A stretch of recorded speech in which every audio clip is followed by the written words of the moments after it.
যেই এলাকায় লাগাতার 40 দিন ওযু ছাড়া আজান হবে, ওই এলাকায় বালা মুসিবত আসবে। আল্লাহর হস্তে মুয়াজ্জিন ভাইরা এই কাজটা করেন না। হাদিস সাক্ষ্য দেয়, ঈমান ও ইহতিসাবের সাথে আল্লাহর সন্তুষ্টির জন্য খালেস নিয়তে যে 7 বছর আজান দিবে, কাল হাসর ময়দানে আল্লাহ তার গর্দানটা সবার চেয়ে লম্বা করে দিবে। আজকে আমরা বড় আলেম হইলে আজান দিতে লজ্জা পাই না, দরকার হলে খতিব সাহেবকে আজান দিতে হবে, ঠিক না? আমার দেশে আজান দিতে দায়িত্ব নেয় বুড়ারা, দেখছেন একটাও দাঁত নাই, আজান দিলে সব বাতাস বের হয়ে যায়। আপনারা মুয়াজ্জিন রাখবেন শক্তপোক্ত, ভালো মুয়াজ্জিন পাবেন কোত্থেকে? ইমাম সাহেবরা দেন মাসে 4,500 টাকা, মুয়াজ্জিনরা 2,500। বাজারে দারোয়ানের বেতন 10,000। ইমাম মুয়াজ্জিনকে মূল্যায়ন করতে শিখেন নাই তো মুয়াজ্জিনের বেতন বাঁচাইতে করে কি? বুড়া একটা জীবনভর বিড়ি খাইছে, দাঁত নেই, এরে দিছে আজান দিত।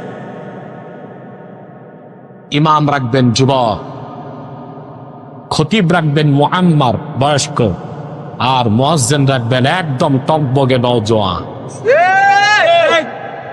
যে আজান দেয় সে দিনের কাজ করতেছে, যে হাদিস পড়ায় দিনের সাহায্য করতেছে, যিনি হক্কানি তরিকায় পীর মুরিদের কাজ করে দিনের কাজ করতেছেন।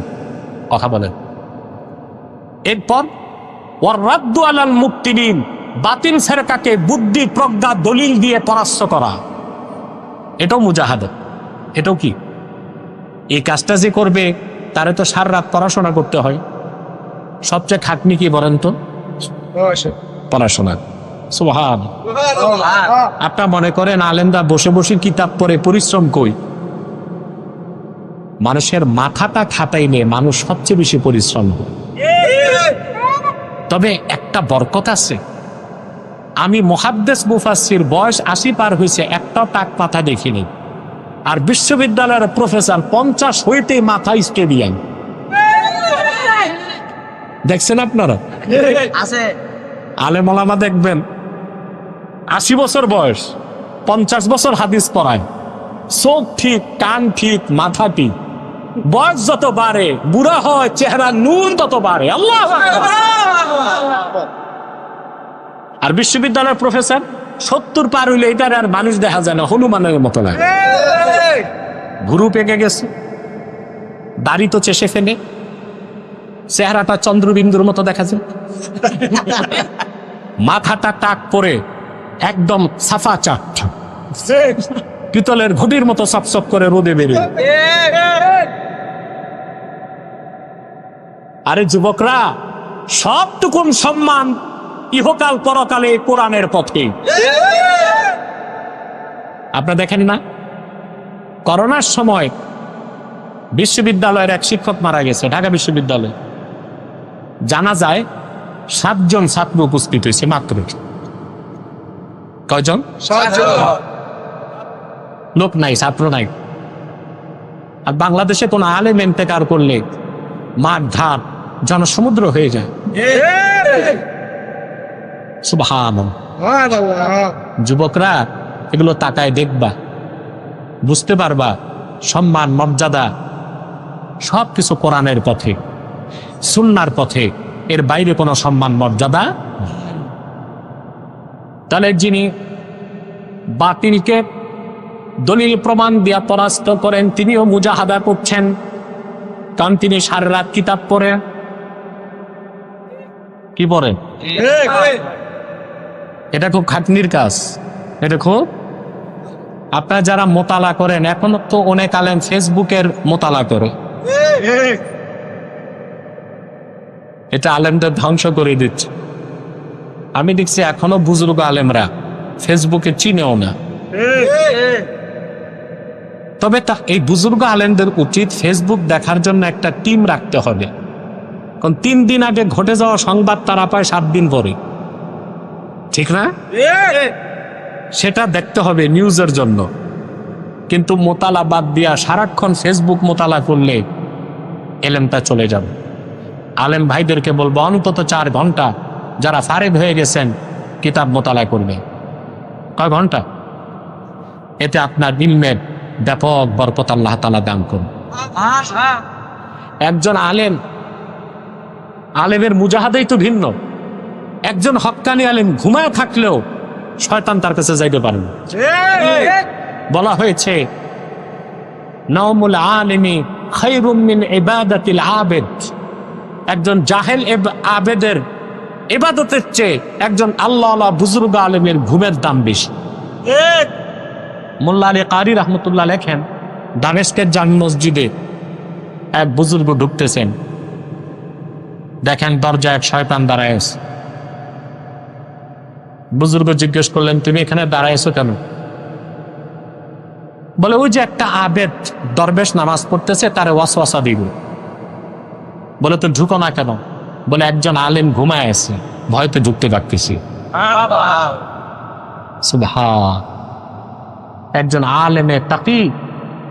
আলেমে তাকি তার ঘুমটাও এত মর্যাদা রাখে যে ঘুমন্ত আলেমের কাছে শয়তান যেতে ভয় পায়। কারণ আলেম যখন ঘুমিয়েছে সুন্নত তরিকায় ঘুমিয়েছে। সুবহানাল্লাহ। মুজাহাদার তৃতীয় সংজ্ঞা হচ্ছে ওয়াকানুজ জালিমিন। কাফের মুশরিক বেঈমান যদি অ্যাগ্রেসিভ হয়, অফেন্সিভ হয়, দিনকে আঘাত করতে আসে, মুসলমানকে আঘাত করতে আসে, তখন ধৈর্য ধরা যাবে না। ধৈর্যের সাথে কাফের মুশরিক বেঈমান অত্যাচারী 20 দাঁতকে ভেঙে দিতে হবে। আমরা দেখলাম মুজাহাদার ক্ষেত্রে 3টা পন্থা। কয়টা? শিথিল পন্থা, মধ্যপন্থা, চরমপন্থা। সুবহানাল্লাহ। শিথিল পন্থা, মধ্যপন্থা, চরমপন্থা। আমাদের দেশে অনেকে বলে ইসলামে চরমপন্থা নাই। এটা একটা ভুল কথা। ইসলামে উগ্রপন্থা নাই, ইসলামে সন্ত্রাস নাই, ইসলামে সহিংসতা নাই, কিন্তু ক্ষেত্রবিশেষ ইসলাম চরমপন্থাকে অনুমোদন করেছে। শিথিল পন্থা, মধ্যপন্থা, চরমপন্থা। নাসরুদ্দিন নামাজ পড়াবেন, আজান দিবেন, ওয়াজ করবেন, পীর মুরিদি করবেন, এগুলো দিনের কাজ শিথিল পন্থায়। বাতিলকে আপনি ডিবেটের মাধ্যমে পরাস্ত করবেন, এটা মধ্যপন্থা। চূড়ান্ত পর্যায়ে কাফের মুশরিকের 20 দাঁতকে ভেঙে দিতে ময়দানে ঝাঁপায় পড়বেন, ওটা হচ্ছে চরমপন্থা। যারাই বলে ইসলামে চরমপন্থা নাই, তারা সুকৌশলে জিহাদ ফি সাবিলিল্লাহকে পাশ কেটে চলে যেতে চাও। চরমপন্থা কোথায় নাই ভাই? আমি একটু উদাহরণ দিই, কথা বল। সব ভালো কাজে চরমপন্থা। আপনি গেছেন চোখের ডাক্তারের কাছে, দেহের সবচেয়ে স্পর্শকাতর অঙ্গ চোখ, ডাক্তার ট্রিটমেন্ট করবে শিথিল পন্থায়। কিভাবে? গেলেন কানের ডাক্তারের কাছে, কানের ডাক্তার ট্রিটমেন্ট করবে মন্দপন্থায়, একটু খোসা টোসা লাগবে। গেছেন দাঁতের ডাক্তারের কাছে, দাঁতের ডাক্তার ট্রিটমেন্ট করবে চরম পন্থায়। যে ইনজেকশনটা আছে এটা দেখলে এখন আমি ভয় পাই, তারপর সারাশি একটা ঢুকায় এক্সট্রিম ওয়েতে দাঁত বের করবে। দাঁতের ডাক্তার যদি কানের ডাক্তার, আর কানের ডাক্তার যদি চোখের ডাক্তারের পন্থা নেয়, কানের ট্রিটমেন্টও হবে না আর একটা দাঁতও উঠানো। তো চরমপন্থা আপনি না নাই। উগ্রপন্থা আর চরমপন্থা এক জিনিস। এক্সট্রিমিজম আর টেরোরিজম এক জিনিস না। এক্সট্রিমিজম চরমপন্থা আর টেরোরিজম হচ্ছে উগ্রপন্থা। ইসলামে উগ্রপন্থা নাই, কিন্তু দ্বীনের স্বার্থ রক্ষায় চরমপন্থা গ্রহণ করার অনুমতি ইসলাম দিয়ে রেখেছে। ওইটা হচ্ছে জিহাদ ফি সাবিলিল্লাহ। আমরা এর থেকে সরতে পারি না। আরেকটা উদাহরণ দিই। ঘুমাচ্ছেন? আমি দেখবো কে কে ঘুমান, হাত উঠান।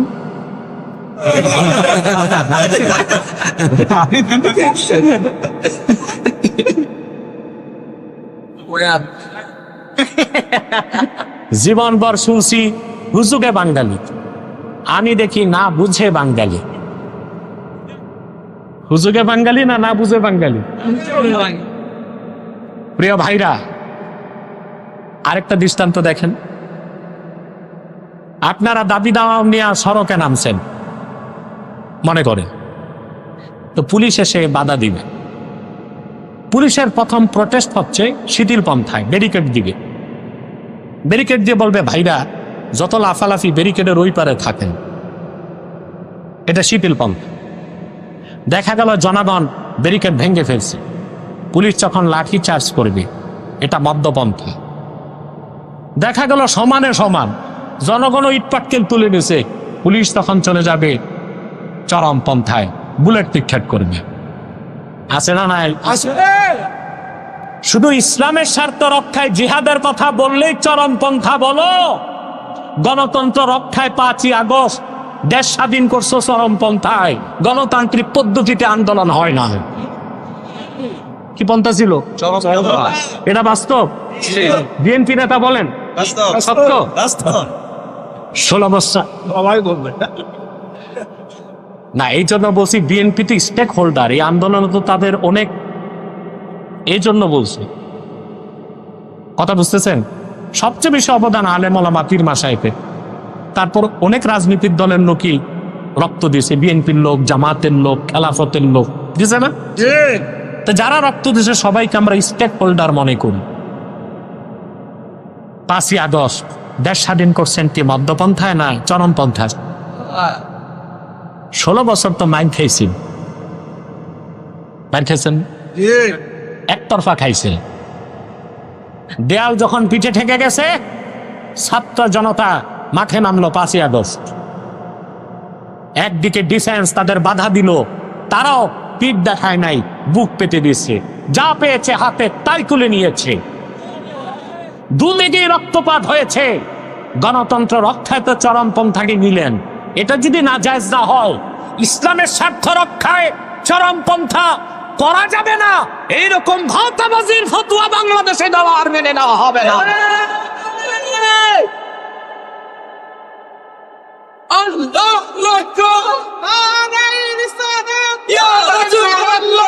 ইসলামের শত্রুরা হুঁশিয়ার সাবধান, নাস্তিক বেঈমানেরা হুঁশিয়ার সাবধান।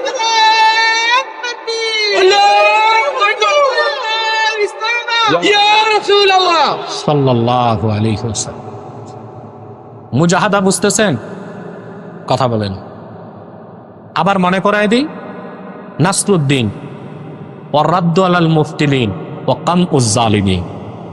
মুজাহাদার একটা স্তর আলোচনা করলাম, এবার দ্বিতীয় স্তর। মুজাহাদার দ্বিতীয় স্তর হচ্ছে নফসের সাথে লড়াই। নফসের সাথে প্রত্যেকটা হারাম কাজ করতে নফস চায়। আল্লাহ তার হাবিব সাল্লাল্লাহু আলাইহি ওয়াসাল্লাম যা কিছু নিষেধ করেছেন, চুরি করা, ডাকাতি করা, জেনা করা, গীবত করা, শিকায়ত করা, পরের হক পেরে খাওয়া, ঘুষ খাওয়া, মানুষ হত্যা করা, এই সব কিছু হারাম। প্রত্যেকটা হারাম কাজ চিত্তাকর্ষক, সেটা করতে মন চায়। আল্লাহ রাব্বুল আলামিনের ভয়তে নফসের সাথে লড়াই করে গুনার থেকে বেঁচে থাকা, সেটাও হলো মুজাহাদার দ্বিতীয় স্তর। হারাম কাজগুলো কেমন লাগে? ভালো লাগে বলি তো অনেকে তার সাবানের জন্যই চাঁদাবাজি করে চলে, আছে না? এই যে চাঁদাবাজ যারা, ওদের কিন্তু ব্যবসা নাই, চাকরি নাই, টেম্পো স্ট্যান্ড, রিক্সা স্ট্যান্ড, বালুরঘাট, ট্রাক, এগুলো থেকে মেরে কেটে থাবাধাবি করে সংসার চলতেছে, মজা লাগে। জেনা যারা করে নফস সেটা চায়, চুরি যারা করে নফস সেটা চায়। মুমিন আল্লাহর ভয়তে নফসের সাথে লড়াই করে টিকে থাকবে, এটা মুজাহাদার দ্বিতীয় স্তর। বলেন সুবহানাল্লাহ। আল্লাহ রাব্বুল আলামিন বলেন, ফাআম্মা মান খাফা মাকামা রাব্বিহি ওয়া নাহান নাফসা আনিল হাওয়া ফাইন্নাল জান্নাতা হিয়াল মাওয়া। আল্লাহ রাব্বুল আলামিন বলেন, আর যে ব্যক্তি কাল হাসর ময়দানে মহান আল্লাহর সামনে দাঁড়াবার ভয় অন্তরে পোষণ করলো, আর তার নফস যা চাইলো আল্লাহর ভয়ে তা থেকে সে নিজকে নিবৃত রাখলো। এই মুজাহাদার কারণে সেই ব্যক্তির চূড়ান্ত গন্তব্য হবে আখিরাতে আল্লাহর জান্নাত। এটা মুজাহাদা। এটা কি? নফসের সাথে লড়াই। কিসের সাথে? এবার মুজাহাদার চূড়ান্ত স্তর বলবো। 1.5 ঘন্টা যা বললাম সব ভুলে গেলে আমার দুঃখ নাই। এখন যেটা বলবো মুজাহাদার চূড়ান্ত সংজ্ঞা, এরপরে কোনো সংজ্ঞা এটা লিখতে হবে খাতায় কলমে না, মনের পাতায়। বলবো। আল্লামা কুরতুবী মুজাহাদার চূড়ান্ত ব্যাখ্যা করতে যে লিখেন, মাসালুস সুন্নাতি ফিদ দুনিয়া কামাসালিল জান্নাতি ফিল উকবা ফামান দাখালাল জান্নাতা ফাকাদ সালিমা ওয়া কামান আখাযাস সুন্নাহ ফাকাদ সালিমা। সুবহানাল্লাহ। ইমামে কুরতুবী লেখেন, আল্লাহর হাবিব আখির নবী নূর নবীজি মুহাম্মদ মুস্তাফা সাল্লাল্লাহু আলাইহি ওয়াসাল্লাম ১৫০০ বছর আগে যে সুন্নত রেখে গিয়েছেন, সেই সুন্নতের উদাহরণ হচ্ছে দুনিয়ায় আল্লাহর জান্নাতের মতো। যে ব্যক্তি জান্নাতে প্রবেশ করলো সে যেমন নিরাপদ হয়ে গেল জাহান্নাম থেকে, দুনিয়ায় যে ব্যক্তি জীবনের সকল মৌলিক ক্ষেত্রে সুন্নতকে কামড় দিয়া ধরলো সে সেই রকম ফিতনা থেকে নিরাপদ হয়ে গেল। তার মানে মুজাহাদার চূড়ান্ত ব্যাখ্যা হচ্ছে সুন্নত তরিকায় চলা। ব্যক্তি জীবন, সমাজ জীবন, পারিবারিক জীবন, রাষ্ট্র জীবন, শিক্ষা জীবন, সাংস্কৃতিক জীবন, নামাজ, রোজা, হজ, যাকাত সকল ক্ষেত্রে সুন্নতে মুতাহহারা মুআত্তারার পূর্ণ অনুসরণ করতে হবে। এর চেয়ে উপরে বড় কোনো মুজাহাদা না। আপনি সুন্নত তরিকা বাদ দিয়া যতই সাধনা করেন এটা মুজাহাদা হবে? যেমন অনেকে মুজাহাদা করতে যায় গোশত খায় না, খিচুড়ি খায়। কি খায়? এটা কি সুন্নত মোতাবেক আমল না সুন্নতের খেলাফ? মাঝে মধ্যে গোশত খাওয়া সুন্নত, তবে প্রতিদিন খাওয়া বেদাত। মাঝে মধ্যে খাওয়া, প্রতিদিন খাওয়া। আল্লাহর হাবিব সাল্লাল্লাহু আলাইহি ওয়াসাল্লাম ইরশাদ করেছেন, খায়রুত তাআমি ফিদ দুনিয়া ওয়াল আখিরাতিল লাহমু। দুনিয়া আখিরাতের সর্বোত্তম খাবারের নাম গোশত। মাঝে মধ্যে খাবেন, শক্তি পাবেন। আর যদি একদম খাওয়া বাদ দেন দুর্বল হয়ে যাবেন, আপনি তো তখন নামাজ দাঁড়ায় পড়তে পারবেন না। আবার প্রতিদিন খাওয়া কি নিষেধ? হাদিস শরীফে আসছে প্রতিদিন যেই ঘরে গোশত খাওয়া হয় ওই ঘরে আল্লাহর লানত আছে। এটার প্রমাণ আপনারা দেখেছেন। প্রচুর গোশত যে ঘরে খায় ওই ঘরের মানুষের হার্ট অ্যাটাক করে, ব্রেন স্ট্রোক করে, প্যারালাইজ হয়ে পড়ে থাকে। যেই ঘরে একজন মুরব্বী প্যারালাইজ রোগী ওই ঘরের কোন সদস্যের রাতের ঘুম নাই। এ বোঝা টানতে টানতে কি করতে করতে এটাকে রহমত না লানত? তো মাঝে মধ্যে গোশত খাওয়া কি সুন্নাহ? প্রতিদিন খাওয়া কি বেদাত? একদম ছেড়ে দেওয়া কি রহবানিয়া, বৈরাগ্যতা, সুন্নতের খেলাফ। তাহলে সুন্নত তরিকায় চলার চেয়ে বড় কোনো মুজাহাদা না। আপনার বাড়ি আছে 3টা, গাড়ি আছে 3টা, জুব্বাটা পড়ছেন এইরকম সাদা আছে 40টা, এটা মুজাহাদা? টুপিতে 3টা ছিদ্র, প্লাস্টিকের স্যান্ডেল 7 বার জ্বালাই দিছি।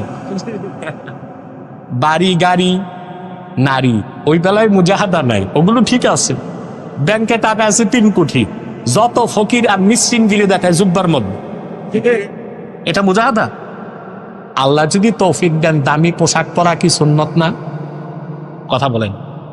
আমি একটা হাদিস শোনাচ্ছি আপনাদেরকে। ইমামে বাগাবীতে রওয়ায়াত করেন, তাফসীর বাগাবীতে, খারাজা রাসূলুল্লাহ সাল্লাল্লাহু আলাইহি ওয়াসাল্লাম ইয়াওমান ওয়া আলাইহি জুব্বাতুন কিমাতুহু 4000 দিরহাম। সাহাবী বর্ণনা করেন, আল্লাহর আখির নবী নূর নবীজি মুহাম্মদ মুস্তাফা সাল্লাল্লাহু আলাইহি ওয়াসাল্লাম একদিন সাহাবায়ে কেরামের সামনে তাশরিফ নিয়ে আসলেন। আল্লাহর হাবিবের নূরের জিসিম মোবারকে যে জুব্বাটা ছিল ১,৫০০ বছর আগে ওই জুব্বার দাম ছিল ৪,০০০ দিরহাম। কত দিরহাম? সুবহানাল্লাহ বলবেন। হাদিসের ব্যাখ্যা এসেছে ওই যুগে এক বাদশাহ রাসূলুল্লাহর খেদমতে সাল্লাল্লাহু আলাইহি সাল্লাম জুব্বাটা হাদিয়া পাঠিয়েছিলেন। তো আল্লাহর নিয়ামত হিসেবে রাসূলুল্লাহ সাল্লাল্লাহু আলাইহি সাল্লাম জুব্বাটা পরিধান করেছেন। কারণ আল্লাহর হাবিবের উম্মতে রাজা বাদশাও তো থাকবে, তাদের সুন্নত মোতাবেক চলতে হবে না? তাহলে বোঝা যায় সাধ্য থাকলে, আল্লাহ দিলে দামি জুব্বা পরা কি সুন্নাত, আর যখন সাধ্য নাই, আল্লাহ দেন নাই, তখন তালিযুক্ত জুব্বা পরা সুন্নাত। মুজাহাদা বুঝতেছেন? কথা বলেন। অনেকে মুজাহাদার খাতিরে আতর লাগায় না। কেন লাগায় না? আতর কিনতে পয়সা লাগে। কি লাগে? অথচ আতর লাগানো কত বড় সুন্নাত। যতক্ষণ আতরের গ্রান থাকবে, মানুষ পাবে, আপনার সওয়াব লেখা উল্টি থাকবে। কারণ আমাদের দেশে অনেক পিসাব আতর লাগায় না, গোসলও করে না, আতরও লাগায় না। আছে না? আরে ভাই, আতর লাগানো তো অনেক বড় সুন্নত, সুন্নত না? কিন্তু সমস্যা হচ্ছে আতরের দাম সবচেয়ে বেশি, কারণ সুন্নত তো সবসময় সবচেয়ে উপরে থাকবে। আপনি একটা সেন্ট আর কত দিয়া কিনবেন? বিদেশি সেন্ট, ফ্রান্সের তৈরি, এক বোতল 20,000, 30,000, 40,000, 70,000, 80,000। বলেন, এর উপরে তো আর 10 ml টা পাবেন না। আতরের দাম কত জানেন? আমি একবার হজের সময় মদিনা মুনাওয়ারাতে মসজিদ নববী সাল্লাল্লাহু আলাইহি ওয়াসাল্লামের বাইরে আতরের দোকানে ঢুকলাম। আমার কৌতূহল জাগলো, আমি সেলসম্যানকে বললাম সবচেয়ে দামি আতরটা দেখান। এতটুক একটা বোতল বের করছে, এতটুক, এই যে এতটুক, এতটুক। আমি বললাম দাম কত? বলে 12,000 রিয়াল। বাংলাদেশের 2.5 লক্ষ টাকার উপরে এতটুকু এক বোতল আছে। গত বছর আমার প্রোগ্রাম ছিল আরব আমিরাতে। আপনারা জানেন আল হারামাইন পারফিউম কোম্পানিটা আরব আমিরাত। তা আমি গিয়েছি, শোনেন, মাহতাব সাহেব তার সিও কে ফোন করছে যে আমার, উনি ছিল সিঙ্গাপুর, যে আমার পারফিউম ফ্যাক্টরিতে আব্বাসী সাহেব একটু আনবো, উনি নসিহত করবে, দোয়া করবে। প্রচুর শ্রমিক, 300-400 শ্রমিক। আমি গেলাম, ঘুরে ঘুরে দেখলাম। আমাকে নিয়ে গেল ডিসপ্লেতে, আর ডিসপ্লেতে আতর দেখাতে দেখাতে একটা বোতল বের করছে এত বড়, বুঝলেন? আমি বললাম দাম কত? বলে 8 লক্ষ টাকা। তাই আমি ভাবছি একটু গ্রাম নিয়ে নেই। এটা আমিররা লাগায়, তার মানে হচ্ছে আতর লাগানো সুন্নত, এটার দাম সবসময় থাকবে কি? আপনার তো বাংলাদেশে ভালো আতর পান না। এই রোজার দিন বাইতুল মুকাররমের সামনে দেখবেন এত বড় বোতল, লেখা জান্নাতুল ফেরদৌস, দাম কত? 15 টাকা। ওখানে তো 15 টাকা সরিষার খাঁটি তেলও নাই। তাহলে মুজাহাদা হচ্ছে সুন্নত তরিকায় চলা, ঠিক না? তো ওয়াল্লাযীনা জাহাদু ফীনা, আমরা যে আল্লাহর ওলি হতে চাই, মুজাহাদা করতে হয়। চূড়ান্ত কথা হচ্ছে জীবনের সকল ক্ষেত্রে সুন্নতের অনুসরণ। সুন্নতের অনুসরণ শুধু নামাজ, রোজা, হজ, যাকাতে না, জীবনের সকল মৌলিক ক্ষেত্রে। আপনার ফৌজদারি, আপনার দেওয়ানি, আপনার সংস্কৃতি, আপনার শিক্ষা, সকল ক্ষেত্রে সুন্নতের অনুসরণ করা ছাড়া সুখ, শান্তি, সমৃদ্ধি, কল্যাণ, মুক্তি, পরকালে নাজাতের কোনো ব্যবস্থা নাই। আমরা বাংলাদেশে প্রচুর লোক সুন্নত তরিকায় চলি, শুধু নামাজ, রোজা, হজ, যাকাতে, কিছুটা পোশাক আশাকে, উঠা বসা, খাওয়া দাওয়া। বাকি আমাদের রাষ্ট্রের মূল সেক্টরগুলো কি সুন্নত তরিকায় চলে? বরং এখন তো চেষ্টা হচ্ছে সুন্নত বিরোধী, কোরআন বিরোধী আইন করা। সবচেয়ে আঘাত লেগেছে আমাদের বিতর্কিত নারী সংস্কার কমিশনের 318 পৃষ্ঠার গাঁজাখুরি প্রস্তাবনা দেখে। আপনারা দেখেছেন, আমরা প্রতিবাদ করেছি। ঢাকায় সরওয়ার্দী উদ্যানে হেফাজতের প্রোগ্রামে ওলামায়ে কেরাম হুঁশিয়ার করেছে, আমরা হুঁশিয়ার করেছি। নারী পুরুষ সমান অধিকার, এটা কি সম্ভব? সৃষ্টিগতভাবেই আল্লাহ তাআলা নারী আর পুরুষের মধ্যে 25টা পার্থক্য রাখছেন। কয়টা? 25টা। তো সমান করবেন কেন? ফিজিক্যাল, সাইকোলজিক্যাল, বায়োলজিক্যাল, নারী আর পুরুষে সৃষ্টিগতভাবে কয়টা পার্থক্য? সবচেয়ে বড় পার্থক্য বিজ্ঞান দেখেছে, একজন প্রাপ্তবয়স্ক পুরুষের মাথায় মগজের পরিমাণ 60 ড্রাম। কত? ড্রাম মানে পানির ড্রাম না, 4 ড্রামে 1 তোলা। 4 ড্রামে তো পুরুষের মাথায় মগজ কতটুকু? প্রাপ্তবয়স্কা মহিলা যত শিক্ষিতা হোক, উকিল, ম্যাজিস্ট্রেট, ব্যারিস্টার, প্রধানমন্ত্রী, স্পিকার কিংবা জাতিসংঘের মহাসচিব, ওর মাথায় সর্বোচ্চ মগজের পরিমাণ 40 ড্রাম। তো মগজ দিতে সময় আল্লাহ যে বাটোয়ারা করছেন, কত কম দিয়েছেন? আল্লাহ রাখেন নবী মুহাম্মদ সাল্লাল্লাহু আলাইহি ওয়াসাল্লাম 1500 বছর আগে বলেছেন নারীদের ব্যাপারে নাকিসুল আকলি ওয়াদ দ্বীন, দিনের ক্ষেত্র তারা অপরিপূর্ণ, আকলের ক্ষেত্র অপরিপূর্ণ। বিশ্বনবীর কথাটি 1500 বছর পরে বিজ্ঞান অপারেশন করে পাল্লায় ওজন দিয়া প্রমাণ পেয়েছে। পুরুষের মাথায় মগজ 60 গ্রাম, মহিলার মাথায় 40 গ্রাম। গড়ি দেখেন কোন ইমানসা দাওয়াত আছে নাকি রাতে? আর 10 মিনিট কষ্ট দিব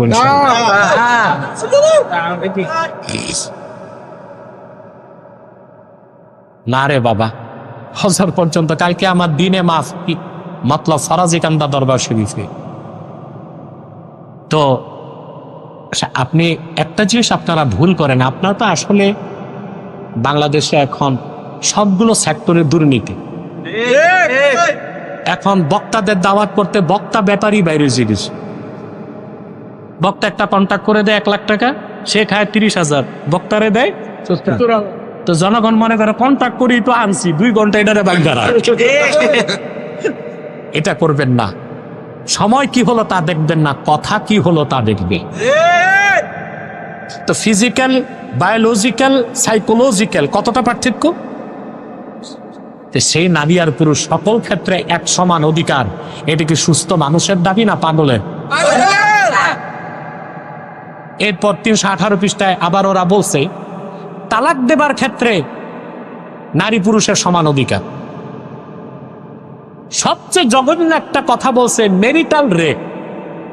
স্বামী স্ত্রী বিবাহিত, স্বামী যদি জোর করে স্ত্রীর সাথে ফিজিক্যাল রিলেশন করে, এটা ধর্ষণের মামলা হবে। চিন্তা করেন, ঘরে ঘরে আগুন লাগানোর ব্যবস্থা করছে। এখন মহিলা রাজি ছিল কি ছিল না, এটার প্রমাণ হবে কি দিয়া? হেফাজতে ইসলামের মঞ্চে কিছু আলেম রাগান্বিত হয়ে নারী কমিশনের মহিলাদেরকে বেশ্যা বলছে। হ্যাঁ, এই শব্দ উচ্চারণটা ঠিক হয় নাই, আর হেফাজতের পক্ষ থেকে দুঃখ প্রকাশ করা হয়েছে। কিন্তু এনসিপিকে বলছি, তোমরা এই শব্দটা দংলা। নারী কমিশন তো বেশ্যাদের বৈধ অধিকার চেয়েছে, আইনি বৈধতা চেয়েছে। তাদের চোখে তো বেশ্যা কোনো খারাপ জিনিস না।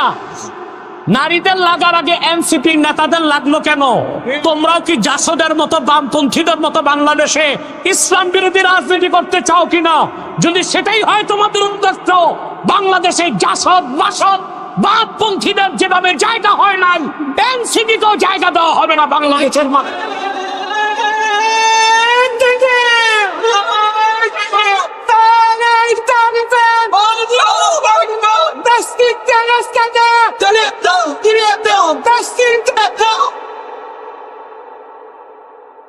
প্রতিবেদনে বলা হয়েছে যারা বেশ্যা তাদেরকে বেশ্যা বলা যাবে না, শ্রমিক বলতে হবে। আর তাদের আয় রোজগারকে বৈধতা দিতে হবে। তাহলে বোঝা যাচ্ছে তাদের কাছে বেশ্যাবৃত্তিটা খারাপ কাজ না। তো কোন আলেম যদি আগে বলেই থাকে, আহামরি কি দোষী বা হয়েছে? যদি এই শব্দ উচ্চারণটা ভুল হয়ে গেছে, ঠিক না? প্রিয় ভাইরা, অতএব কোরআন সুন্নাহর আইনকে কায়েম করতে পারিনি, সেটা আমাদের ব্যর্থতা। আর কোরআন সুন্নাহ বিরোধী আইন হবে, তা হবে না বাংলাদেশ। সুন্নত তরিকার জীবন যাপনের চেয়ে বড় কোনো সফলতার মুজাহাদা। তাহলে মুজাহাদার ব্যাখ্যা বুঝতেছেন? মুজাহাদার চূড়ান্ত ব্যাখ্যা হচ্ছে ব্যক্তি জীবন, সমাজ জীবন, রাষ্ট্র জীবন, সাংস্কৃতিক জীবন, শিক্ষা জীবন, পোশাক আশাক, উঠা বসা, নামাজ রোজা হজ যাকাত, সকল ক্ষেত্রে আল্লাহ রাখিনী নবী রাহমাতুল লিল আলামিন মুহাম্মদ মুস্তাফা সাল্লাল্লাহু আলাইহি ওয়াসাল্লাম ১৫০০ বছর আগে যে আদর্শ রেখে গেছেন, সুন্নাহ রেখে গেছেন, চোখ বন্ধ করে অন্ধের মতো সেই সুন্নতের অনুসরণ করতে হবে। এর চেয়ে বড় মুজাহাদা আর কিছু। এবার আসেন, মুজাহাদা করলে আপনি পাবেন কি? এটা তো লাগবে। বাঙালি বিনা পয়সায় খাটে না, কথা বলে না, ওইটা বলবো। আপনি যদি মুজাহাদা পুরাপুরি করতে পারেন, আপনি হয়ে যাবেন আল্লাহর মহসিন বান্দা। কি হবেন? আল্লাহ তাআলা ঘোষণা করে দিয়েছেন, ওয়া ইন্নাল্লাহা লামাআল মুহসিনিন, নিশ্চয় মহসিন বান্দাদের সাথে আল্লাহ আছে। ব্যক্তি যখন ঈমান আনে তার নাম মুমিন। কি নাম? সে যখন শরীয়ত মানে সে মুসলিম। মুমিন হবার পরে আপনি যদি পুরাপুরি মুসলিম না হন, ঈমানের কারণে আপনি জান্নাত পাবেন, কিন্তু গ্যারান্টি নাই ফার্স্ট চান্সে না সেকেন্ড চান্সে। আযাবের আগেও যেতে পারেন, পরেও যেতে পারেন। যদি পুরাপুরি ইসলামের বিধানগুলো মেনে খাঁটি মুসলিম হয়ে যান, আপনি বেহেশত পাবেন, কঠিন হিসাব লাগবে। কিন্তু আপনি যদি মুজাহাদার মাধ্যমে মুহসিন বান্দা হয়ে যান, আপনার কোনো হিসাব থাকবে না, কোনো আযাব হবে না। বিনা আযাবে হালকা হিসাবে আল্লাহ তাআলা ফার্স্ট চান্সে আপনাকে তার জান্নাত দিয়ে দিবে। তাহলে মুমিন মুসলিম হলেই চলবে না, মুহসিন হইতে হবে। মুহসিন হইতে কি লাগবে? মুজাহাদা। এই যে বুঝে গেছেন, মাশাআল্লাহ, আমার শ্রম সার্থক। মুমিন হতে ঈমান লাগে, খাঁটি মুসলিম হতে ইসলামী শরীয়তকে মানতে হয়, আর মুহসিন হতে কি লাগবে? মুজাহাদা। মুজাহাদার ব্যাখ্যা বুঝছেন? তাহলে মুহসিন হবেন ইনশাআল্লাহ। এখন আসেন আয়াতের বাকি অংশের ব্যাখ্যাটা বুঝে নিই। ওয়া ইন্নাল্লাহা লামাআল মুহসিনিন, আল্লাহ যে মুহসিন বান্দাদের সাথে আছেন, এটার অর্থ কি তা বুঝতে হবে। আল্লাহর মুমিন বান্দা যখন মুহসিন হয়ে যাবে মুজাহাদার মাধ্যমে, সে আমার আল্লাহর এত নৈকট্য লাভ করবে, 4টা জিনিস আল্লাহ তার জন্য ওয়াজিব করে দিবেন। বলবো? আঙ্গুল তুলে বর্ণনা করেন। প্রথম হচ্ছে রাহমাত, 2 নম্বরে নুসরাত, 3 নম্বরে ইজ্জত, 4 নম্বরে কুওয়াত। মুহসিন বান্দার উপর আল্লাহর রহমত বৃষ্টির মতো বর্ষিত হবে। মুহসিন বান্দাকে আল্লাহ সাহায্য করবেন, নুসরত করবেন। মুহসিন বান্দার ইজ্জত আল্লাহ রক্ষা করবেন। মুহসিন বান্দাকে আল্লাহ তাআলা স্পিরিচুয়াল পাওয়ার, রূহানি শক্তি দান করবেন। মুহসিন বান্দার ইজ্জত কে রক্ষা করেন?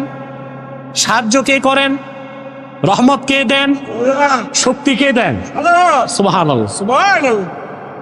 আল্লাহর রহমত যার সাথে, নুসরত যার সাথে, ইজ্জত যারে আল্লাহ দান করেন, আর কুওয়াত শক্তি আল্লাহ দান করেন, তার সামনে দাঁড়াবার মতো কোনো অপশক্তি দুনিয়ায় থাকতে পারে? আমি এবার একটা দৃষ্টান্ত দিলেই পুরা কথাটা বুঝতে পারবেন। সূরা ইউসুফ থেকে আমি আপনাদেরকে দৃষ্টান্ত দিয়ে আজকের তাফসীর সমাপ্ত করছি ইনশাআল্লাহ। হযরত ইউসুফ ছিলেন খুব সুন্দর মানুষ, ঠিক না? তার সৌন্দর্যে পাগল হয়ে গেছিল কে? এখানে অনেকে তার পর্দাদার নাম জানে না, কিন্তু জুলাইখার নামটা, কারণ ইউসুফ জুলাইখার কেচ্ছায় এত শোনা শুনছে যে দাদির নাম জানে না, জুলাইখার নাম জানে। এটা ভালো কথা। হযরত ইউসুফ অনেক সুন্দর ছিলেন। তার সৌন্দর্য দেখে জুলাইখার সঙ্গী সাথীরা আঙ্গুল কাটছে। আল্লাহর হাবিব সাল্লাল্লাহু আলাইহি ওয়াসাল্লাম ইরশাদ করেছেন, সহিহ বুখারীর হাদিস, মেরাজ রজনীতে আমি ইউসুফকে দেখলাম, কদ উতিয়া শাতরাল হুসনে, জগতের অর্ধেক সৌন্দর্য আল্লাহ যেন তারে দান করছেন। তার সৌন্দর্য দেখে জুলাইখার সঙ্গে সাথীরা আঙ্গুল কাটছে। কিন্তু মনে রেখো মুসলমান, ইউসুফকে আল্লাহ যে সৌন্দর্য দিয়েছিলেন তা লেখা যায়, তা বলা যায়, তা চিন্তা করা যায়, কিন্তু আল্লাহ তার আখির নবী মুহাম্মদ সাল্লাল্লাহু আলাইহি সাল্লামকে যে সৌন্দর্য, যে জামাল দান করেছিলেন, তা লেখার মতো কোনো কলম নাই, বলার মতো কণ্ঠ নাই, চিন্তা করার মস্তিষ্ক নাই। ইউসুফের সৌন্দর্য দেখে কেউ মুসলমান হয় নাই, কিন্তু ১৫০০ বছর আগে মুহাম্মদ সাল্লাল্লাহু আলাইহি সাল্লামের সৌন্দর্য দেখে অনেক কাফের মুসলমান হয়ে গেছে। আম্মা জান আয়েশা রাদিয়াল্লাহু তাআলা আনহা বলেন, খাসায়েস কুবরাত ইমাম সুয়ুতী নকল করেন, আম্মা জান আয়েশা বলেছেন, জুলাইখার সৌন্দর্য দেখে ইউসুফের সৌন্দর্য দেখে জুলাইখার সঙ্গী সাথীরা আঙ্গুল কেটেছে। ওয়াল্লাহি লাউ রাআইনা জাবিনাহু সাল্লাল্লাহু আলাইহি ওয়াসাল্লাম লা আসারনা বিতাকতি ইস-সুদুর আলাল ইয়াদি। আল্লাহর কসম, জুলাইখার সঙ্গী সাথীরা যদি মুহাম্মদ সাল্লাল্লাহু আলাইহি ওয়াসাল্লামের নূরের কপালটা একবার দেখতো, আঙ্গুল নয়, তারা তাদের কলিজাগুলো কেটে টুকরা টুকরা করে দিত। সুবহানাল্লাহ। আল্লাহর হাবিব সাল্লাল্লাহু আলাইহি ওয়াসাল্লামকে আল্লাহ যে সৌন্দর্য দিয়েছেন তা বর্ণনা করার কোনো ভাষা নাই। কিন্তু পূর্বের পয়গম্বরদের মধ্যে ইউসুফ অনেক সৌন্দর্য পেয়েছিল। ইউসুফের সৌন্দর্য দেখে পাগল হয়ে গেল জুলাইখা। কে? জুলাইখা। আল্লাহ পাক কোরআন কারীমে বলেন জুলাইখা কি করলো? আল্লাহ পাক বলেন, ওয়ারাওয়াদাত উল্লাতী হুয়া ফি বাইতিহা আন নাফসিহি ওয়া গাল্লাকাতিল আবওয়াবা ওয়া ক্বালাত হাইতা লাক قال معاذ الله إنه ربي أحسن مثواي। আল্লাহ পাক বলেন, ইউসুফ যেই ঘরে ছিল সেই ঘরের মেয়েটি ইউসুফকে প্রলুব্ধ করলো, তার প্রতি দুর্বল হয়ে গেল। কে? জুলাইখা। হযরত ইউসুফ তার প্রস্তাব মানে না, রাজপ্রাসাদের অন্দরমহলে নিয়ে হযরত ইউসুফকে সে প্রলুব্ধ করলো আর বাইরের সব দরজা আটকাই দিল। মহিলাটার নাম কি ছিল? জুলাইখা। তা আল্লাহ নাম নিলেন না কেন? কথা বলেন। আল্লাহ তো নাম জুলাইখা নেন নাই। আল্লাহ বলেছেন, ওয়ারাওয়াদাতুল্লাতী হুয়া ফি বাইতিহা। ইউসুফ যেই ঘরে ছিল সেই ঘরের মেয়েটি তার প্রতি প্রলুব্ধ হলো, তারে আকর্ষণ করলো। তার নামটা কি ছিল? জুলাইখা। কেন নাম দিলেন না কেন আল্লাহ তাআলা? আল্লাহ তাআলা আসিয়া মুমিনা ছিল, তার নাম নেন নাই, বলেছেন ইমরাতু ফিরাউন। আসিয়ার নামটা কেন? আল্লাহ চান মহিলাদের নাম গোপন থাক। আর আপনারা নারী নেতৃত্ব কায়েম করতে করতে এমন অবস্থায় গেছেন, এখন তো শুনতেছি 100 আসন মহিলাদেরকে সংরক্ষিত দিতে হবে। কত মিয়া? দেশ স্বাধীন হয়েছে 53 বছর, 27 বছরই আপনারা নারী নেতৃত্বে ছিলেন, কিন্তু নারীর ক্ষমতায়ন করতে করতে করতে করতে এখন গেছে কই? বাংলাদেশে দেখা যায় চেয়ারম্যান মেম্বারিতে মহিলারা দাঁড়াচ্ছে। যেখানে নাম গোপন করার কথা, হ্যাঁ, ওখানে কি করে মহিলাদের পোস্টার বের হয়, বিশাল পোস্টার, লিপস্টিক লাগায়া নাম লিখে দিয়েছে, কুতকুতি বেগমকে কুত্তা মার্কায় ভোট দিন। এটা কি হইল না? কথা বলেন, এটা কি মহিলার কাজ? ইউনিয়ন পরিষদে যাওয়া মহিলার কাজ? আরে ভাই, মহিলাদের কাজ আছে। বিশ্ববিদ্যালয়ের প্রফেসর বানান, বিমান চালাতে বসায় দেন, বোরখা পরায়, সমস্যা নেই। যুদ্ধের ময়দানে আহতদের সেবা করতে পাঠান। মহিলাদেরকে সম্মানজনক কাজ দিবেন। চেয়ারম্যান মেম্বারের কাজ হচ্ছে রাত 12টা, 1টা, 2টা বাজে। এগুলো কি মহিলা পারবে? কথা বলেন। আমি পত্রিকায় দেখছিলাম, বলতে লজ্জা পাও, না বলে পারতেছি না। কুমিল্লায় এক মহিলা দাঁড়িয়েছে মেম্বারিতে, রাত 12টায় ফিরার পথে ইরি খেতে সঙ্গী সাথী যুবকরা তো সর্বনাশ। মানুষের কথা পাশের আগে বাস। এটা মহিলার কাজ না, এই কাজগুলো মহিলাদের। আপনারা একটা কথা পড়ছিলেন না স্কুলে? বনেরা বনে সুন্দর, শিশুরা মাতৃ ক্রোড়ে। পড়ছেন? একটা লাইন আমি যোগ করতে চাই, বনেরা বনে সুন্দর, শিশুরা মাতৃ ক্রোড়ে, সতী সাধ্বী নারীরা স্বামীর গৃহে। আল্লাহ তাআলা মহিলাদের নামটাও গোপন করতে চাইছে। অথবা মহিলাদের উলঙ্গ করে নারী ক্ষমতায়নের নামে পথে ঘাটে বের করে দেওয়া, এটা নারীদের সম্মান বাড়ায় না, নষ্ট করে। আল্লাহ পাক বলেন, ইউসুফ যে ঘরে ছিল সেই ঘরের মেয়েটি তার প্রতি আসক্ত হলো, তাকে প্রলুব্ধ করে বলল হাই তালাক। 7 কামরার ভিতরে সব দরজা তালা দিয়া মিশরের সবচেয়ে সুন্দরী মেয়েটি, হযরত ইউসুফের বয়স 40 হয় নাই, পোশাক খুলে বলতেছে আসো। হাই তালাক সুরিয়ানি ভাষা, আল্লাহ এটা আরবিতে কোরআনে নিয়েছেন, অর্থ তাল, আমার কাছে আসো। মুজাহাদা কি জিনিস নিয়ে শিখো কোরআন থেকে, আর মহসিন কিভাবে হতে হয়। হযরত ইউসুফ বললেন, قال معاذ الله إنه ربي أحسن مثواي। তিনি বললেন, জুলাইখা, তোমার এই কুপ্রস্তাব থেকে আমি মহান আল্লাহর কাছে পানাহ চাই। আমার মনিব আমাকে সুন্দর বসবাসের ব্যবস্থা করে দিয়েছেন। ইন্নাহু লা ইউফলিহুজ জালিমুন, জালেমরা কখনো সফলতা লাভ করতে পারে না।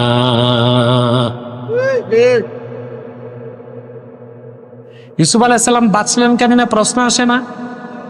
কথা বলে, বয়স 40 হয় নাই, মিশরের সবচেয়ে সুন্দরী মেয়েটি উন্মুক্ত বসনে তাকে ডাকতেছে আসো। 7 কামরার ভিতরে 7 দরজায় তালা, কেউ দেখবে না। ইউসুফ আলাইহিস সালাম বাঁচছেন কার ভয়তে? লড়াই করছেন কিসের সাথে? এটা মুজাহাদা। এটা কি ইউসুফ আলাইহিস সালাম বাঁচতে পারতেন না, জুলাইখার খপ্পরে পড়ে যেতেন। কেমনে বাঁচলেন? আল্লাহ বলে দিলেন, ওয়ালাকাদ হাম্মাত বিহ ওয়া হাম্মা বিহা লাওলা আররা বুরহানা রাব্বি কাযালিকা লিনাসরিফা আনহু সুআ ওয়াল ফাহশা ইন্নাহু মিন ইবাদিনাল মুখলাসিন, আই ইন্নাহু মিন ইবাদিনাল মুহসিনিন। আল্লাহ রাব্বুল আলামিন বলেন, ইউসুফের সাথে মনের বাসনা পূরণ করার চূড়ান্ত ইচ্ছা জুলাইখা করেই ফেলল। পক্ষান্তরে ইউসুফ অনেকটা রাজি হয়ে গিয়েছিল। সে জুলাইখার প্রস্তাব মেনে সেই কুকাজে লিপ্ত হয়ে যেত যদি না সে তার রবের পক্ষ থেকে নিদর্শন না দেখত। তাহলে মহসিনকে কে বাঁচান? জোরে বলতো, কে বাঁচান? কি নিদর্শন দেখলেন? তাফসীর তাবারিতে এসছে 3টা মত পাওয়া যায়। হযরত ইউসুফ তিনি যখন অনেকটাই দুর্বল হয়ে গেলেন জুলাইখার প্রস্তাবে, সামনের দিকে তাকায় দেখেন জুলাইখা পাথরের তৈরি মূর্তির চেহারাটা ঢেকে দিছে। ইউসুফ জিজ্ঞেস করলেন, জুলাইখা, পাথরের মূর্তির চেহারা কেন ঢাকলা? হযরত ইউসুফকে জুলাইখা জবাব দিল, আমি এটারে খোদা মনে করে ইবাদত করি, তার সামনে খারাপ কাজ করার শোভা পায় না, চোখটা ঢেকে দিলাম। হযরত ইউসুফ বললেন, রে জুলাইখা, তোমার কল্পিত হাতে বানানো খোদার চোখ ঢাকা যায়, কিন্তু আমার আল্লাহ রাব্বুল আলামিনের চোখ ঢাকার কোনো ব্যবস্থা নাই। দ্বিতীয় মত পাওয়া যায়, হযরত ইউসুফ ছিলেন মিশরে, তার বাবা ইয়াকুব ছিলেন কেনানি। কোথায়? ইউসুফ ছিলেন মিশরে, আর বাবা ইয়াকুব ছিলেন। বাবা জানে না ইউসুফ কই, বাবা জানে না, এটা জানতেন না। তিনি তো কানতে কানতে অন্ধ হয়ে গেছেন। হঠাৎ করে ইউসুফ নবী দেখলেন তার বাবা ইয়াকুব দাঁড়ায় আছেন, জিহ্বায় কামড় দিয়া তর্জনী আঙ্গুল তুলে বলতেছেন, রে ইউসুফ, জুলাইখার কুপ্রস্তাবে রাজি হইস না, আল্লাহর ভয় অন্তরে লালন করে পিছনে দৌড় দে। আল্লাহু আকবার। তরিকত তাসাউফের ভাষায় এটাকে বলা হয় ইস্তেমদাদে রুহানি। কি বলা হয়? ইস্তেমদাদে। আল্লাহ বনি ইসরায়েলের পয়গম্বরদেরই ক্ষমতা দিয়েছিলেন আধ্যাত্মিকভাবে সাহায্য, রুহানি সাহায্য। আর আল্লাহ তার হাবিব মুহাম্মদ সাল্লাল্লাহু আলাইহি সাল্লামের উম্মতের আউলিয়া কেরামকে ক্ষমতা দান করেছেন। ইস্তেমদাদে রুহানি, সুবহানাল্লাহ। এটা ভিন্ন আলোচনা, ওই দিকে যাচ্ছি না আমি, আমার সাবজেক্ট এটা পুরা করতে হবে। তৃতীয় মত, হযরত ইউসুফ দেখলেন শূন্যে ভেসে উঠেছে, লা তাকরাবুজ জিনা, জিনার কাছেও যেও না। তিনটা মতের যে কোনো একটা নেওয়া যায়। হযরত ইউসুফ ইউটার্ন নিয়ে পিছনের দিকে একটা দৌড় দিলেন। কারণ বাইরে তো দরজা সব কি, চাবি কার কাছে? ইউসুফের কাছে। দরজা কয়টা? অনেকগুলো। তাফসীরে এসছে 7টা। আল্লাহ তাআলা বহুবচন ব্যবহার করছেন। ওয়া গাল্লাকাতিল বাবা, আল্লাহ বলেন নাই ওয়া গাল্লাকাতিল আবওয়াবা। অসংখ্য দরজায় সে কি করছে? তালা লাগাই দিছে। পয়গম্বর ইউসুফ ইউটার্ন নিয়ে দিলেন দৌড়। সামনের দরজার তালায় হাত দিলেন, তালা খুলে গেল। এভাবে প্রথম, দ্বিতীয়, তৃতীয়, চতুর্থ 7টা দরজা পার হয়ে গেলেন। পিছনে জুলাইখাও দৌড়াতে লাগলো। জুলাইখা জুব্বা ধরে টান দিল, পিছন দিক দিয়া জুব্বা ছিঁড়ে গেল। আল্লাহ পাক বলেন ওয়াস্তাবাকাল বাবা ওয়া কদ্দাত কমিসাহু মিন দুবুরিন ওয়া আলফায়া সাইয়্যিদাহা লাদাল বাব। ইউসুফ দৌড় দিল, পিছনে জুলাইখাও দৌড় দিল। জুলাইখা পিছন দিক দিয়া ধরল তার জুব্বা, পিছন দিক থেকে ছিন্ন হয়ে গেল। দুজনই বের হয়ে দেখেন দরজার সামনে জুলাইখার স্বামী মিশরের অর্থমন্ত্রী আজিজ মিশর দাঁড়ায় আছে। ধরা খাইছে কে? জুলাইখা। কে ধরা খাইছে? মহিলাদের চিরাচরিত অভ্যাস, সুর পাল্টাইতে দেরি। জুলাইখা দেখছে যে মহাবিপদ, আমার এই কুলো গেল, ওই কুলো গেল। এরকম বিপদে অনেক সময় প্রবাসীর স্ত্রীরা পড়ে।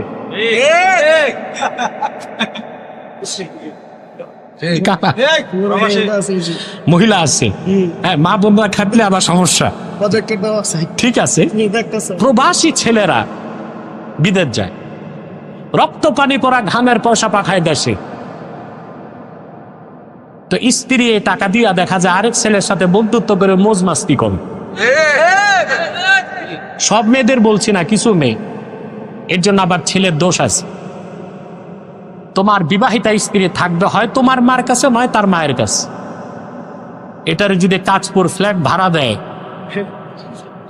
আর বিদেশ থেকে পাঠাইছে আইফোন অ্যাপলের 2.5 লাখ টাকা, ফেসবুক ওপেন, তো মহিলার সাথে তো শয়তান 10টা লেগেই থাকবে। আবার টাকা পাঠায় বিদেশ থেকে মায়ের অ্যাকাউন্টে না, বাবের অ্যাকাউন্টে না, বউয়ের অ্যাকাউন্ট। 10 বছর পর এসে দেখে ব্যাংকের অ্যাকাউন্টও খালি, ঘরের বিছানাও খাম। চালাক মেয়েরা যখন টের পায় তখন আবার সুর পাল্টায় ফেলে, বুঝেন না? বলে দেখে যে এই কুলো গেছে, ওই কুলো গেছে, তখন বলে ওইটা তো আমার প্রেমিক না, ওটা ধর্মের ভাই বানিয়েছে। এগুলো আছে শরীয়তে? কথা বলেন, আছে? নাই, ধর্মের ভাই বলে কিছু নাই। ধর্মের ভাই বানাই তো যত কুকাজ করে। মা বোনদেরকে বলবো স্বামীর প্রতি যত্নশীল হতে হবে। ছেলেটি হাড় ভাঙা পরিশ্রম করে বিদেশ থেকে টাকা পাঠায়, ওই একটা টাকাও না জায়েজ মতো তোমার খরচ করা জায়েজ না। প্রতিটি টাকা হিসাব রাখা তোমার উপর ওয়াজিব।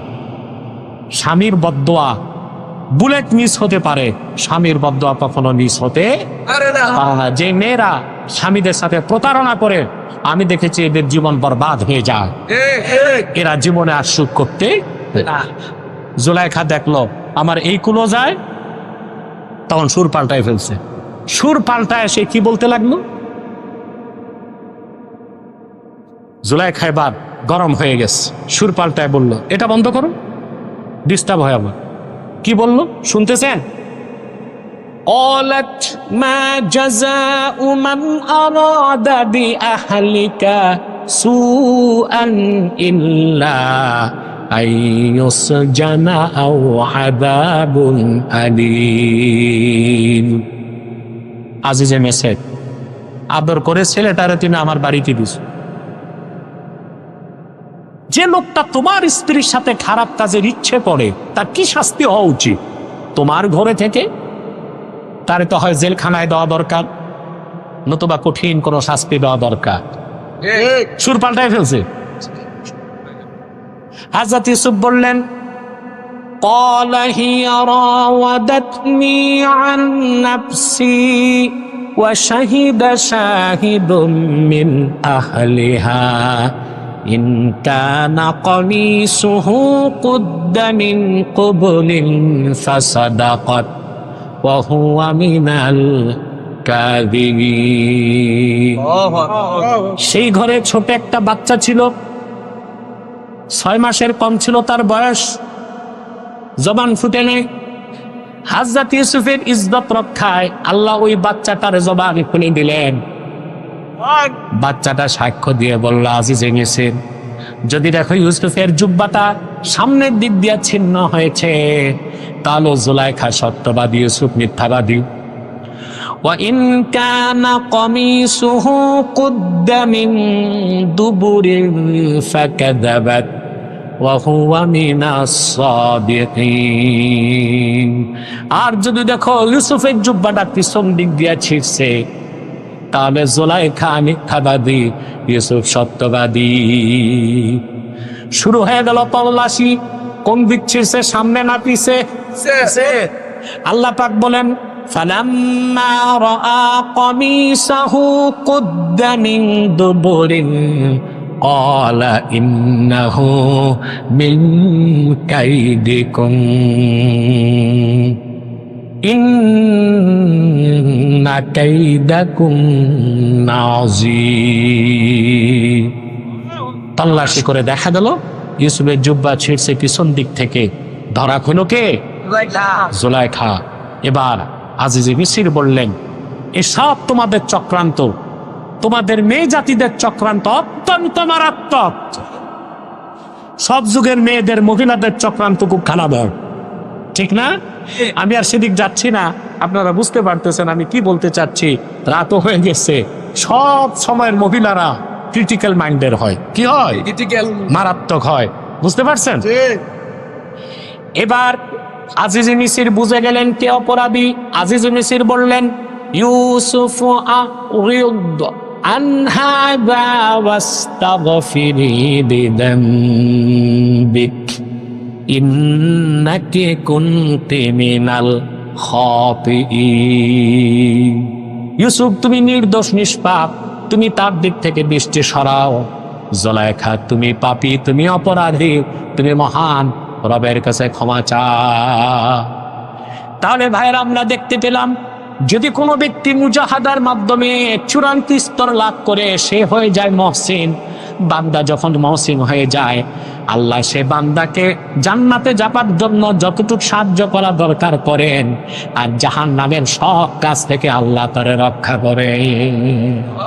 আল্লাহ রহমত বর্ষণ করেন মহসিনের উপর, তাকে কুওয়াত দেন, তাকে নুসরাত দেন এবং তাকে ইজ্জত দেন। আল্লাহ আমাদের সকলকে যেন মহসিন বান্দা বানায় দেন।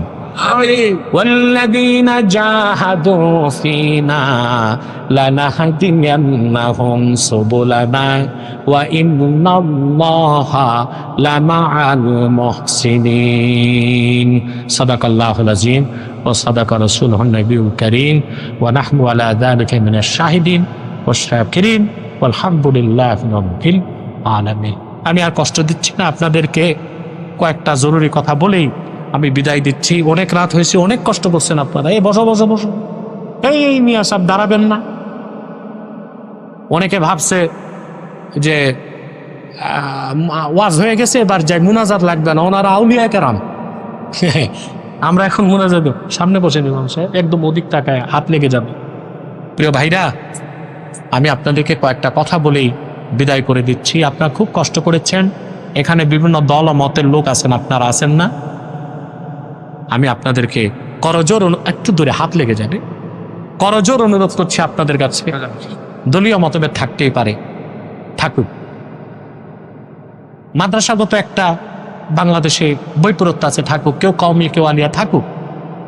টুপি নিয়ে দ্বন্দ্ব আছে, কেউ গোল, কেউ লম্বা, কেউ পাঁচকম্বি, কেউ একটাও করলে থাকুক। আমাদের সবচেয়ে বড় পরিচয় আমরা মুসলমান।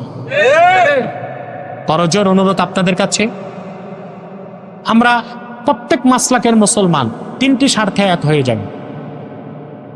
ইসলামের সুমহান স্বার্থ রক্ষায় আমরা ঐক্যবদ্ধ হব, মুসলমানদের মৌলিক দাবি আদায়ে আমরা এক হয়ে যাব, আর বাংলাদেশের স্বাধীনতা রক্ষায় আমরা এক হয়ে যাব। এই ক্ষেত্রে আমরা কে কোন মাসলাকের তা দেখব না। আমাদের এই তিনটে স্বার্থের বিরুদ্ধে বাংলাদেশে কাজ করছে তিনটে অমুসলিম সম্প্রদায়। তার মধ্যে সবচেয়ে জঘন্য হচ্ছে কুখ্যাত কাদিয়ানি সম্প্রদায়।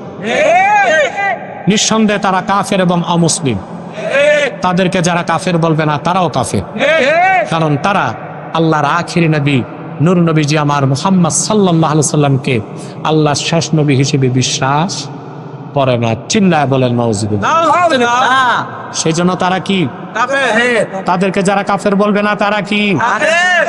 মানুষকে ধোঁকা দিতে তারা মুসলমানদের মতো দাড়ি রাখে, টুপি লাগায়, নাম রাখে। তাই বলে কি তারা মুসলমান হবে? দাড়ি রাখলে কেউ যদি মুসলমান হতে পারত তো রবীন্দ্রনাথ ঠাকুরের চেয়ে বড় মুসলমান কে হইতো? সে কি মুসলিম ছিল না অমুসলিম? টুপি লাগালে মুসলমান হওয়া যায়? ভারতের দিল্লি পার্লামেন্টে দেখবেন হিন্দু এমপিরাও টুপি লাগে, তাই বলে মুসলমান হবে? নাম রাখলে মুসলমান হওয়া যায়? এক শয়তান বোতলে পেশাব করে উপরে নাম লেখছে শরবত, ওটা কি শরবত হবে? ভিতরে কি? তদ্রুপ কাদিয়ানিরা কাফের। আব্দুল আউয়াল আব্দুল সামাদ, মোবাশ্বের আলী কবির চৌধুরী, শাহরিয়ার কবিরা, নিঝুম মজুমদার, এসব নাম রাখার দ্বারা তারা মুসলমান হতে পারে। আমার ভাইরা, আমার বন্ধুরা, আমার আল্লাহ ও নূর নবীজি আমার মুহাম্মদ মুস্তাফা সাল্লাল্লাহু আলাইহি সাল্লামের ইসলাম ও কোরআনের হাজার হাজার হাজার বছর পরে বর্তমান ভারতের কুখ্যাত পাঞ্জাবের কুখ্যাত গুরুদাসপুরের কুখ্যাত কাদিয়ানে ইংরেজ আমলে এক শয়তান নিজের নবী দাবি করছে। চিল্লায় বলেন নাউজুবিল্লাহ। শয়তান তার নাম রেখেছিল তার বাপ মির্জা গোলাম আহমদ কাদিয়ানি। সাবধান, তাকে গোলাম আহমদ বলা যাবে না, কারণ গোলাম আহমদ অর্থ আহমদ এর গোলাম। কোন কাফের কোনোদিনও গোলাম আহমদ এর গোলাম হতে পারে না। আর কাদিয়ানের কাজ্জাব ছিল শেষ দরজার কুখ্যাত কাফের। সে গোলাম আহমদ এর গোলাম ছিল না, সে ছিল কুখ্যাত শয়তানের কুখ্যাত গোলাম। কাদিয়ানের কাজ্জাব মিথ্যানবতের দাবিদার মির্জা গোলাম শয়তান কাদিয়ানির উপর গজব এসেছে 1908 সালে। যখন গজব এসেছে, কাদিয়ানের কাজ্জাব মিথ্যানবতের দাবিদার ইংরেজদের পা চাটা গোলাম মির্জা গোলাম শয়তান কাদিয়ানি 1908 সালে ধ্বংস হয়ে কুখ্যাত জাহান্নামের কুখ্যাত কুকুরে পরিণত হয়েছে। তার অনুসারীরা ধ্বংস হয়েছে। বর্তমানে কিছু কাদিয়ানি বাংলাদেশে আছে। তাদের সবচেয়ে বেশি উৎপাত ব্রাহ্মণবাড়িয়ায় আর পঞ্চগড়ে। ইতিমধ্যেই তারা বাংলাদেশে 100 সেন্টার করে ফেলছে। তারা তাদের উপাসনালয়কে মসজিদ বলে। কত বড় ধোঁকাবাজি! কাফেরদের উপাসনালয় মসজিদ হতে পারে? হিন্দুদের উপাসনালয় কি?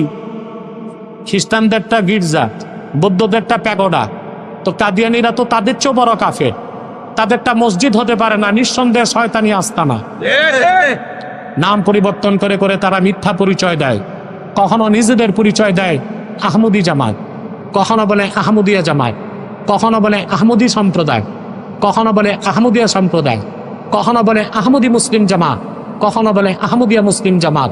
সাবধান, যত কাদিয়ানি ছিল আছে থাকবে, তারা কেউ আহমদি জামাত নয়, আহমদিয়া জামাত নয়, আহমদি সম্প্রদায় নয়, আহমদিয়া সম্প্রদায় নয়, আহমদি মুসলিম জামাত নয়, আহমদিয়া মুসলিম জামাত নয়। তারা শয়তানি জামাত, কুখ্যাত জাহান্নামের কুখ্যাত কুকুরের দল। আমাদের সকল দলের একটাই দাবি, অনতিবিলম্বে স্বাধীন বাংলায় শয়তান কাদিয়ানীদেরকে রাষ্ট্রীয়ভাবে অমুসলিম ঘোষণা করতেই হবে, করতেই হবে, করতেই হবে। এই দাবি আদায়ে যদি তাহরিকে খাতমে নবুয়ত বাংলাদেশের ব্যানারে জানমাল দেবার ডাক আসে, কারা কারা প্রস্তুত আছেন হাত তুলে দেন।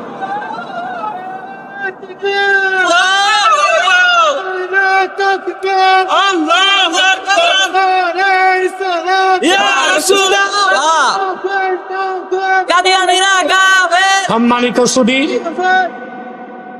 তাদেরকে অর্থনৈতিক সহযোগিতা করবেন না? করেন? জি করেন। প্রাণ কোম্পানির যত জিনিস তাদের, সেজান কোম্পানির জুস তাদের, আর FL এর পণ্যগুলো তাদের, প্রথম আলো, ডেইলি স্টার, কালের কণ্ঠ এগুলো তাদের। নৈতিক দায়িত্ব হিসেবে এগুলো ধরবেন না, কিনবেন না, বেচবেন না। মনে থাকবে? আরেকটি অমুসলিম সম্প্রদায় আমাদের বিরুদ্ধে মাঠে নামছে, এটা হচ্ছে ইসাই জামাত। কি নাম?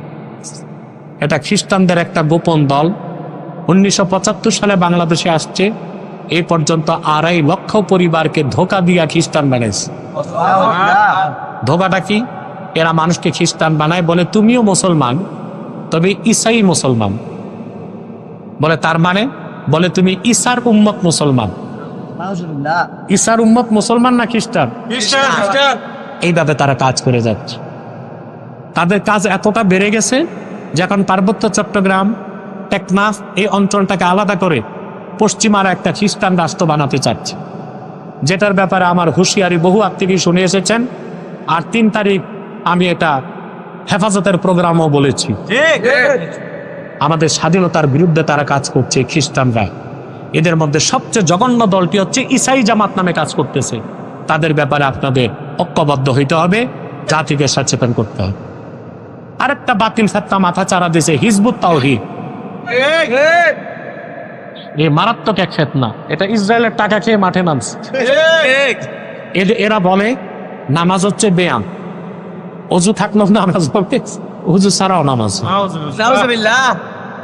কিতাব বলে না, বলে কেতাব। ইসলাম বলে না, বলে ইসলাম। ইমাম বলে না, বলে এমাম। এরপর এই খিনজির গুলো প্রচার করে যে দজ্জাল বলতে কিছু নাই, আমেরিকায় দজ্জাল। এটা বলে কেন জানেন? আপনারা জানেন দজ্জালকে হত্যা করতে কে নামবে? ঈসা রুহুল্লাহ। নবী পরিচয় আসবেন না, উম্মত, আমাদের মতো উম্মত পরিচয় আসবে। এখন ঈসা রুহুল্লাহ যে আকাশ থেকে নামবেন, এটা অস্বীকার করা কুফরি। তো এটা তো করতে পারে না, এই জন্য বলে দজ্জাল বলতে কিছু নাই, তার মানে ঈসা নামার দরকার কি? কত জঘন্য আকীদা তারা প্রচার করছে। এই সব ফিতনা থেকে আপনাদের বেঁচে থাকতে হবে। পারবেন তো ইনশাআল্লাহ? আল্লাহ আমাদেরকে তৌফিক দান করুন। আসুন মুনাজাত করি, 11 বার ইস্তেগফার করুন, সূরা ফাতিহা করুন একবার, সূরা ইখলাস করুন 3 বার। রাখাইন যুদ্ধ নিয়ে যে করিডোর দিছে, এটা নিয়ে আপনার মতামত কি? মূলত করিডোর 3 প্রকার। কয় প্রকার? একটা বাণিজ্যিক করিডোর, আরেকটা সামরিক করিডোর, আরেকটা মানবিক করিডোর। কাছে খাদ্য রসদ যাবে এখান থেকে, বুঝেন না? এমনও হতে পারে তারা আহত হলে এখানে এসে আশ্রয় নিবে, ট্রিটমেন্ট হবে। এখন জান্তা সরকার, বার্মা আর্মি যখন দেখবে যে আমার শত্রুদেরকে বাংলাদেশ মানবিক করিডোর দিয়ে সাহায্য করতেছে, তখন পাল্টা হামলা কোথায় করবে? তারাই বাংলাদেশকে বসে থাকবে না, পাল্টা হামলা করবে। তখন যুদ্ধ হতে পারে বাংলাদেশ আর বার্মার মধ্যে। তখন বাংলাদেশের পক্ষ নেবে আমেরিকা, আর বার্মার পক্ষ নেবে রাশিয়া এবং চায়না। এই পরাশক্তিগুলোর যুদ্ধ চলবে। প্রক্সি থাকবে বাংলাদেশ আর প্রক্সি থাকবে বার্মা। পাতা পুতার দলায় একদম মেসাকার। তারপর শান্তি প্রতিষ্ঠান নামে আমেরিকা এসে ঘাঁটি গাড়বে। তারপর বাংলাদেশের একটা অংশ আলাদা করে খ্রিস্টান স্টেট বানায় দিই, দেশের অস্তিত্বই থাকবে না। অতএব যত রাজনৈতিক দল আছে, অরাজনৈতিক দল আছে, তাহরিকে খাতমে নবুয়ত বাংলাদেশ, হেফাজত ইসলাম বাংলাদেশ, জামাত, খেলাফত, মজলিস, বিএনপি, এনসিপি, ইসলামপন্থী ও ডানপন্থী সমস্ত রাজনৈতিক দলকে এক প্ল্যাটফর্মে আসতে হবে, দেশ বিরোধী চক্রান্তকে নস্যাৎ করে দিবে।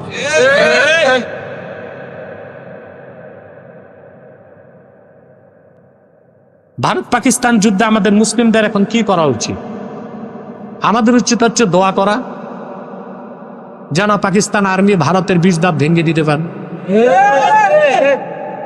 আর ভারত তো সবসময় আমাদের সাথে দুশ্মনী করে এসেছে, ঠিক না?